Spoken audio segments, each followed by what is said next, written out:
Fala, primeiro ano, tudo bem? Tudo tranquilo?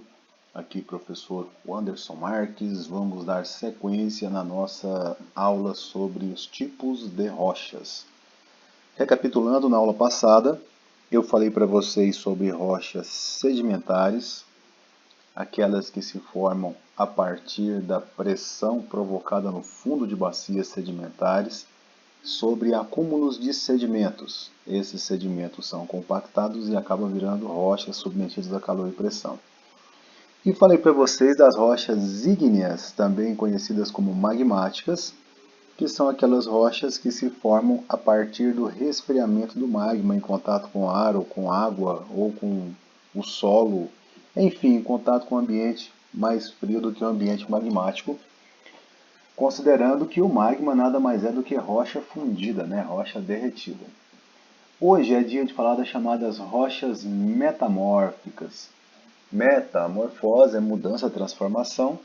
Consequentemente, rochas metamórficas são rochas pré-existentes que acabam se tornando outras rochas em função de algumas situações específicas a quais são submetidas.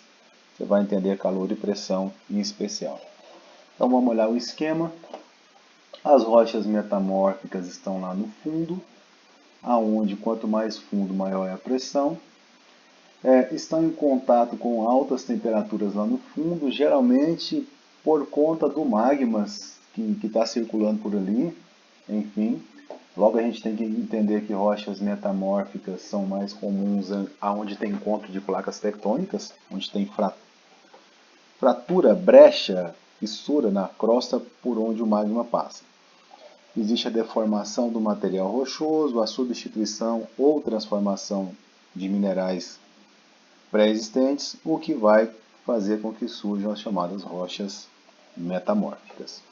Qualquer rocha, seja sedimentar, magmática ou metamórfica mesmo, se for sujeita a uma profundidade, a condição de pressão e de temperatura superior às condições de sua formação, elas vão ser alteradas e vão converter-se numa rocha dita metamórfica.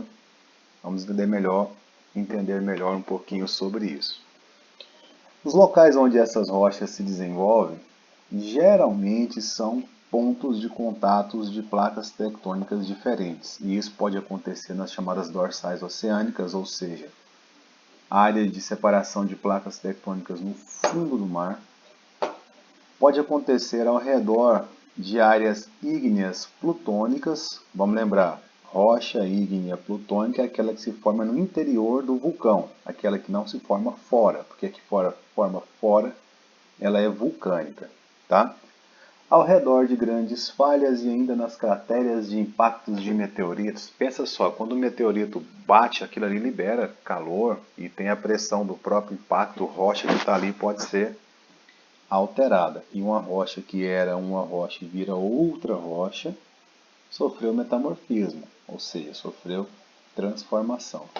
Alguns exemplos de rochas metamórficas aqui, o gneiss, o xisto, a ardósia, e aqui está relacionado com a profundidade onde cada um é formada. Consequentemente, pelo esquema aqui, a ardósia é feita na profundidade menor, o gneiss na profundidade maior. Dando sequência, existem dois tipos de metamorfismos, que são o metamorfismo regional e o metamorfismo de contato. E eles se distinguem pela ação dos fatores que vão provocar essa transformação na rocha e pela extensão das zonas rochosas que são atingidas. O primeiro esquema aqui está simbolizando o metamorfismo regional, que geralmente é em divisa de placa tectônica, onde acontecem as dobras, enfim. E tem o metamorfismo de contato, que é aquele onde a rocha sofre a ação direta do contato com o magma, que está passando ou que chega em algum lugar específico onde essa rocha está. Aí aumenta-se a condição de calor e pressão. Sempre associa isso, meu povo. Uma rocha metamórfica ela vai ter as suas propriedades modificadas devido ao contato com calor e pressão superior às de sua formação. Mas aí, continuando, então, especificamente o metamorfismo regional, Ocorre em áreas extensas porque geralmente é em ponto de encontro de placas tectônicas, placas litosféricas. E aí ao longo de toda a linha onde tem esse contato pode acontecer esse metamorfismo que é chamado de regional. Os materiais são sujeitos a temperaturas e pressões elevadas, à ação de fluidos circulantes que deformam e alteram a composição mineralógica da rocha. Esse metamorfismo regional é que acontece em áreas mais extensas. Agora, tem um metamorfismo chamado de regional ainda, perdão, pensei que já ia passar para o outro, mas não.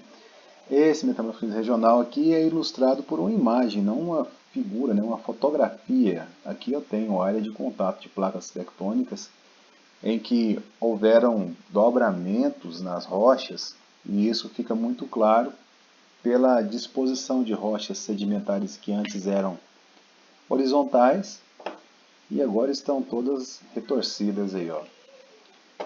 O metamorfismo regional ocorre em áreas mais extensas que acompanham linhas das colisões de placas tectônicas. Nessas áreas podem ocorrer a formação de dobramentos e fraturas de camadas sedimentares que anteriormente estavam na horizontal.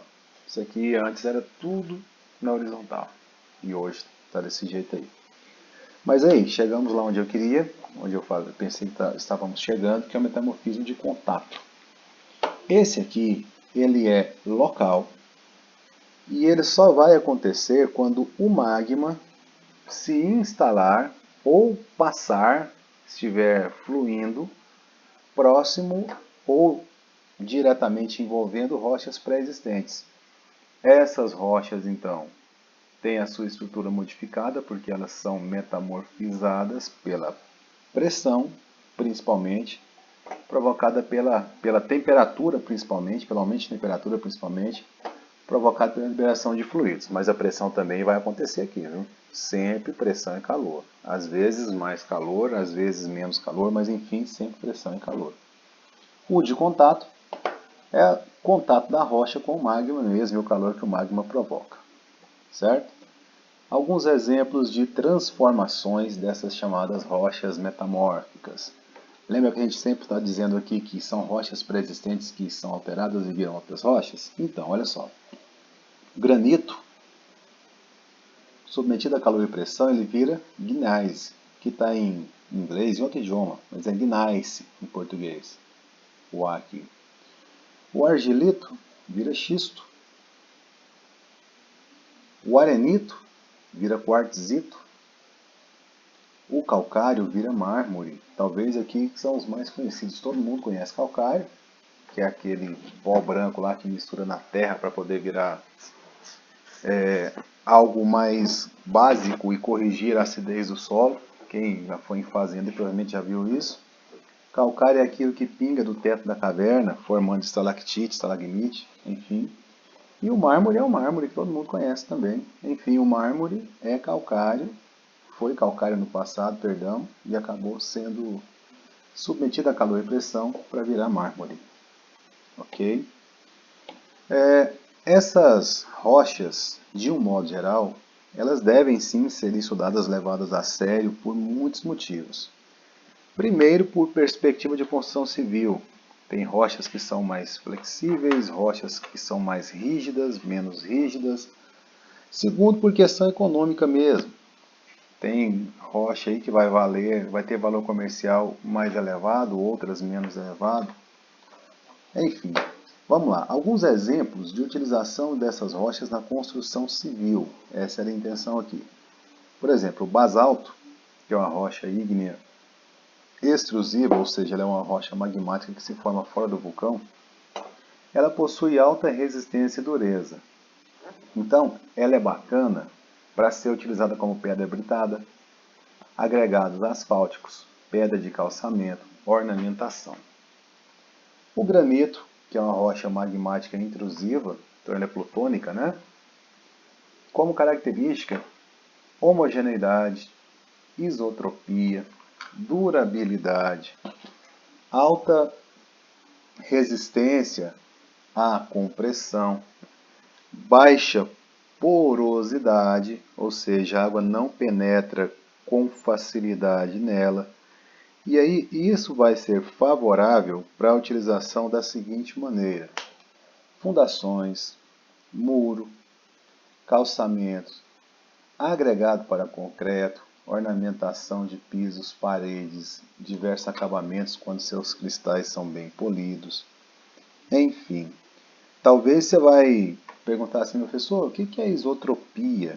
Pessoal, a isotropia é uma propriedade apresentada pelos minerais chamados de isótropos, que são aqueles cuja qualidade de alguns meios ou materiais que consiste em terem as mesmas propriedades físicas em todas as direções, apresentam uma certa homogeneidade quanto à direção de suas propriedades, tá?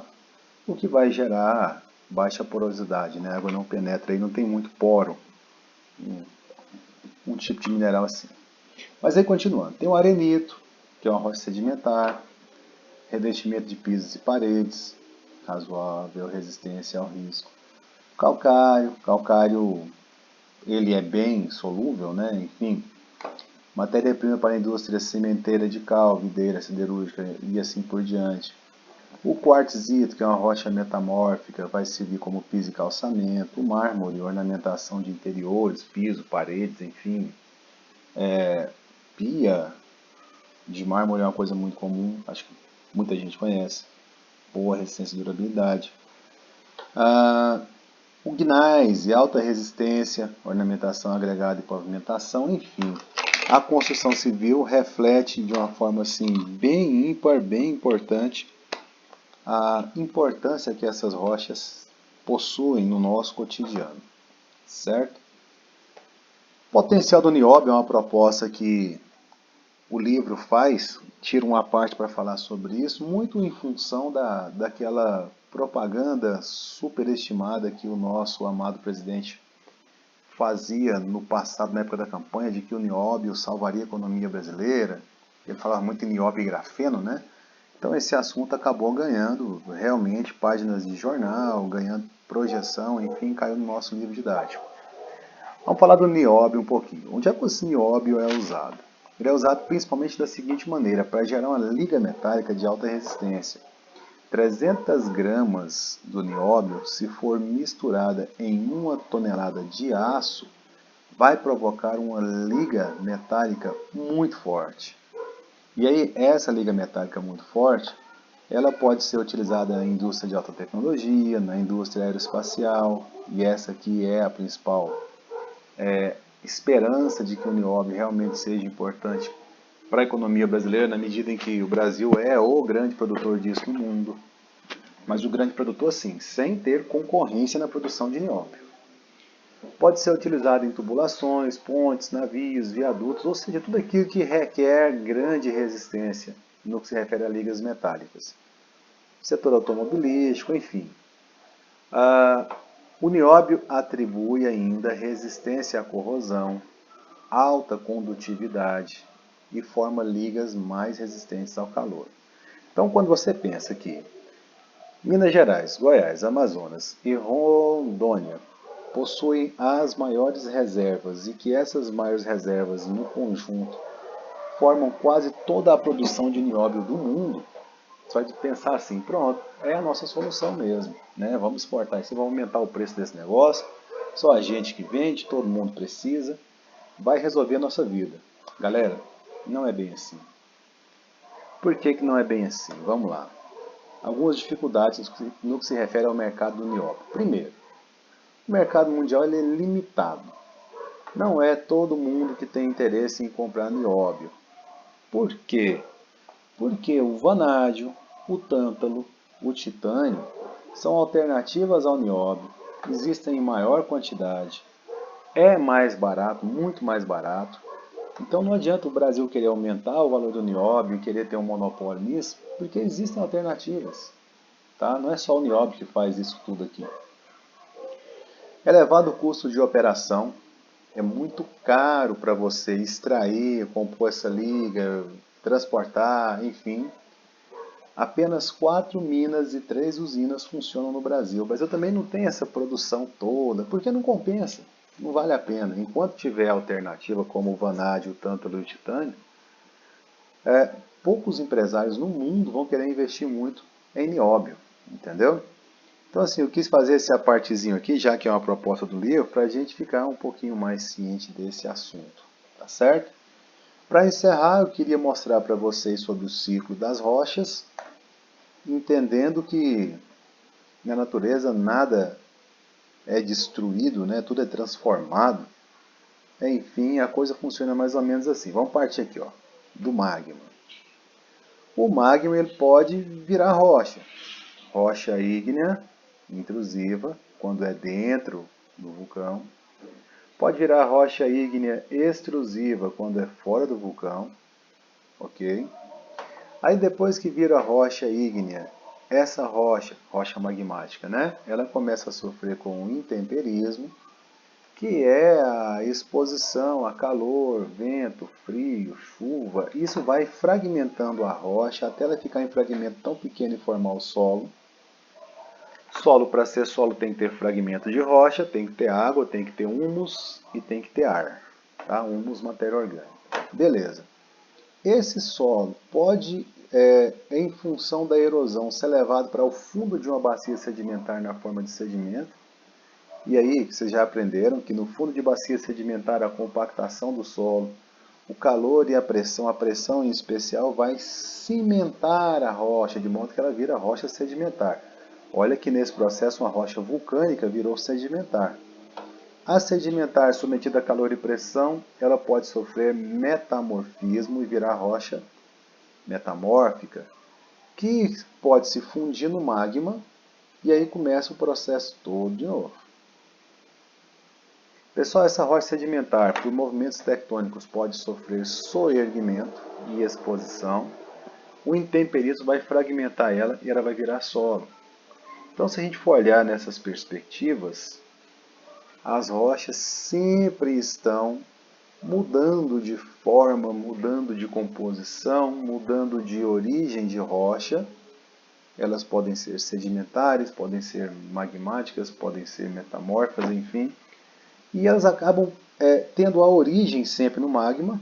Toda a rocha se originou em magma. E pode ter o destino final no magma também, quando completa-se o ciclo. Tá certo? Bom, espero que vocês tenham compreendido mais sobre as rochas, a importância delas, a formação das rochas, enfim. Qualquer dúvida que apresentarem, a gente tira respondendo às atividades. Eu sempre mando a atividade, mando o gabarito. E nas aulas ao vivo, né? Que agora a gente vai começar a fazer com mais frequência. Já fizemos uma, vamos fazer outras. Certo? Vamos fazer outras. Então é isso, galera. Grande abraço para todo mundo. Toda essa matéria está no livro, tá? Está na apostila 2 já. A gente já está avançando para a apostila 2. Espero que vocês tenham compreendido. Grande abraço para todo mundo. Até a próxima.